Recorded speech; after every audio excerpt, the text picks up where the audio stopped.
Ils disent qu'un seul moment peut tout changer. Pour James Walker, ce moment est arrivé un matin glacial de janvier à New York, lorsque le désespoir a enfin surpassé son orgueil. Tout ce qu'il a demandé, c'était $1. La plus petite demande qu'il pouvait imaginer, à peine de quoi acheter un café. Mais, lorsqu'il a adressé cette simple demande à Baron Trump, aucun d'eux n'aurait pu prédire comment cela allait changer leur vie à jamais. Ce n'est pas juste une autre histoire sur une rencontre fortuite entre les privilégiés et les pauvres. C'est une histoire sur la capacité à voir au-delà des apparences, sur le fait de se rappeler notre humanité partagée, et comment parfois, les plus petites demandes peuvent entraîner les plus grands changements. Ce qui s'est passé ensuite allait non seulement transformer la vie d'un vétéran sans-abri, mais aussi révéler quelque chose de remarquable sur un jeune homme que la plupart des gens ne connaissaient que par les journaux et les photographies.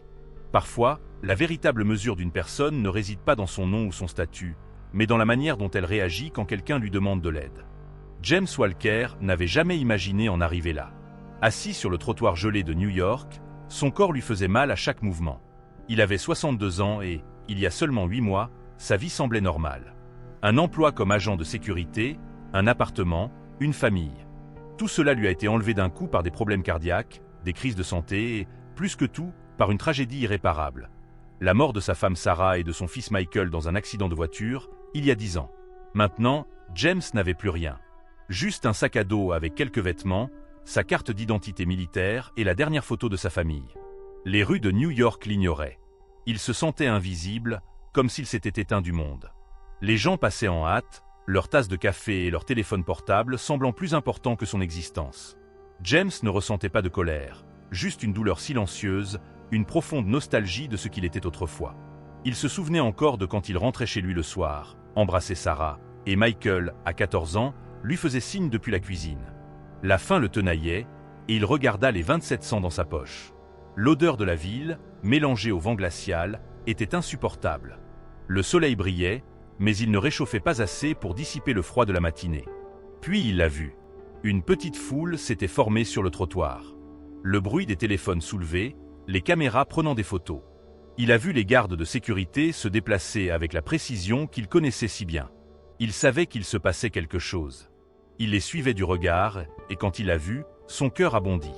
C'était lui. Le jeune homme. Baron Trump. James cligna des yeux, essayant de chasser l'incrédulité. Le jeune semblait avoir la même taille, la même posture. Et plus encore, les traits de son visage lui rappelaient Michael. Le visage d'un garçon perdu au milieu de tant d'autres. Quelque chose se remua dans la poitrine de James, mais ce n'était pas de l'espoir. Il avait appris à ne plus espérer quoi que ce soit dans la vie. C'était autre chose, un sentiment différent, quelque chose qu'il n'avait pas ressenti depuis longtemps. Les gardes se rapprochaient, et James sentit son cœur se serrer. Il voulait parler, demander de l'aide. Mais il se souvenait des paroles de Sarah, « Ne perds jamais ta dignité ». Ces mots résonnaient dans sa tête comme un mantra. Il ne pouvait pas perdre cette lutte intérieure, cette guerre silencieuse entre l'orgueil et la survie. Mais il se souvint de Michael, de comment à 14 ans, il savait plus sur l'empathie que beaucoup d'adultes. Si nous pouvons aider et que nous n'aidons pas, que devenons-nous? La voix de son fils résonna dans la tête de James. L'orgueil d'une vie entière semblait disparaître, comme la chaleur s'échappant de son corps vers le vent glacial. Le jeune homme était proche maintenant. Il passait juste à côté de lui, mais James, tremblant, fit son premier pas. Ses genoux craquaient, son cœur battait fort, mais quelque chose en lui l'empêchait de reculer. Il ouvrit la bouche, mais aucun son ne sortit. Une tentative infructueuse d'attirer l'attention du jeune homme. Rien ne sortit. Sa gorge était sèche, et la honte l'étouffait. Il allait abandonner quand le jeune s'arrêta. Baron Trump, le fils du célèbre magnate, s'arrêta. Leurs regards se croisèrent à travers la ligne des gardes de sécurité. Les yeux du jeune homme étaient différents, il n'y avait ni dégoût, ni pitié. Il y avait simplement de la curiosité, une attention sincère que James n'avait jamais imaginé recevoir. « Vous êtes vétéran » demanda Baron, et ce n'était pas une question. Il savait déjà. « Oui, monsieur. Staff Sergent James Walker, Desert Storm » répondit James presque machinalement. La formalité était encore là, mais sa voix tremblait. La foule autour de lui commençait à se serrer davantage, les téléphones levés, filmant chaque seconde de la scène. Baron le regarda à nouveau, comme s'il le voyait vraiment. Et à ce moment, James comprit que le jeune homme l'avait observé avant. Il savait qui James était, non pas pour ce qu'il possédait, mais pour ce qu'il représentait. Et quelque chose commença à se passer. « Tu es là tous les jours. dit Baron d'une voix calme et sérieuse. Je t'ai vu lire le journal, aider la dame avec ses courses, ne jamais rien demander. Tu prends soin de ton espace. James cligna des yeux, surpris. Il ne savait pas que quelqu'un le remarquait. Tu m'as remarqué. Je remarque beaucoup de choses, répondit Baron, d'une sincérité qui semblait peser plus lourd que l'atmosphère autour d'eux. La foule se rapprochait encore. La tension chez les gardes était palpable. Ils ne savaient pas quoi faire, et James sentait le poids des regards et des caméras. Mais Baron ne bougea pas. Il resta là, fixant James avec une intensité inhabituelle pour un si jeune homme. « Tu veux demander de l'aide » demanda soudainement Baron. James ne savait pas quoi répondre. Il voulait, mais les mots étaient coincés dans sa gorge. Le vent souffla plus fort, et James sentit le froid pénétrer ses vêtements. Baron fit un pas en avant, sans hésiter. « Tu as froid. Tu ne devrais pas être là comme ça. » Baron regarda de nouveau ses gardes, et un silence s'installa. Il semblait prêt à agir.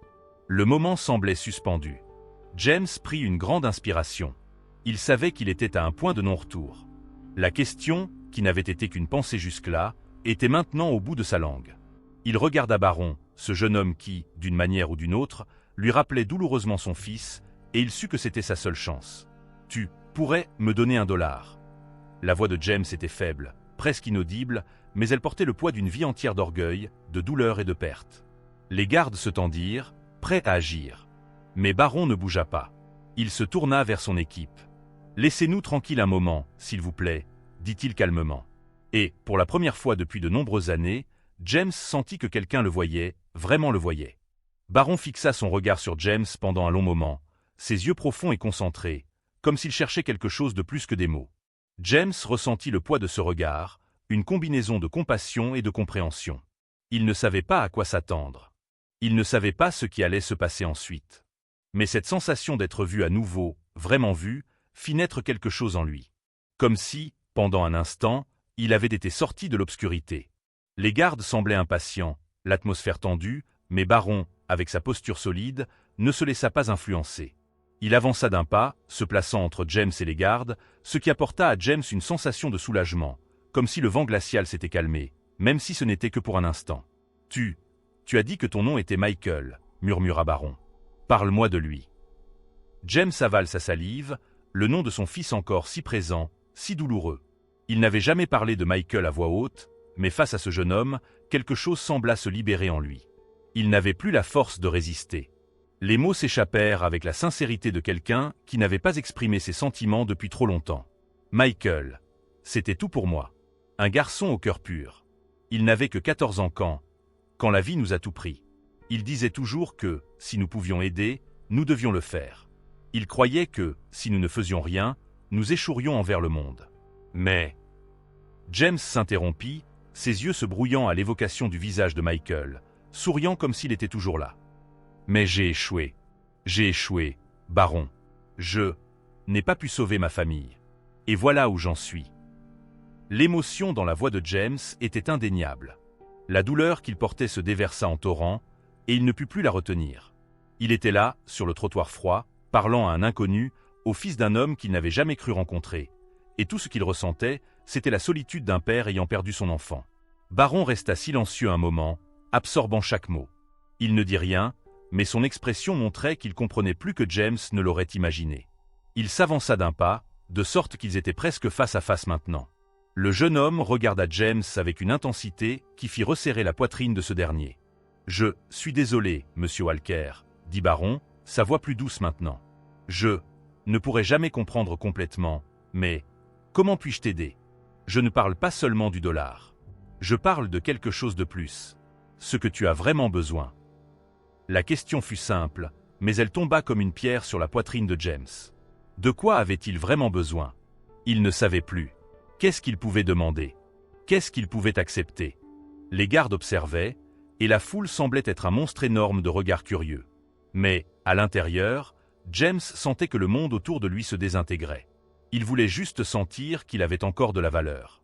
Que quelqu'un se souciait de lui. « Je ne sais pas, fils, » dit James, sa voix presque brisée. « Mais, peut-être que c'est ça. J'ai juste besoin que quelqu'un me voie.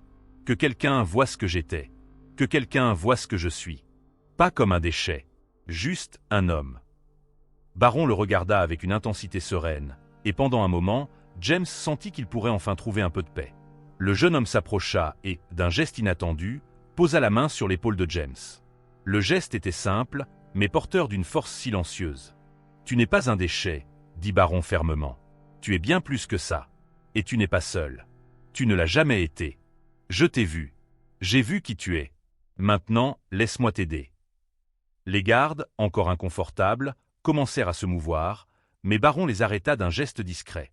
Il se tourna vers James, et avec un léger sourire, dit « Viens avec moi. Je ferai tout ce que je peux pour t'aider à récupérer ce qui t'appartient.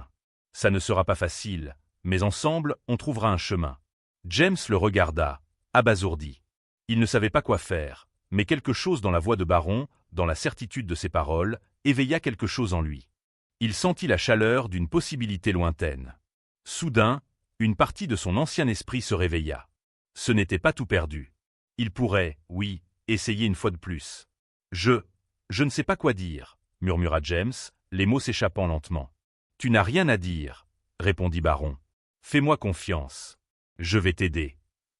La foule autour d'eux commença à se disperser, mais James n'y prêta plus attention. Il commençait enfin à comprendre qu'il avait encore de la valeur. Même dans la situation la plus désespérée, il n'avait pas été oublié. Il y avait encore une chance, aussi petite soit-elle, de recommencer. Et, en ce moment-là, c'était tout ce dont il avait besoin.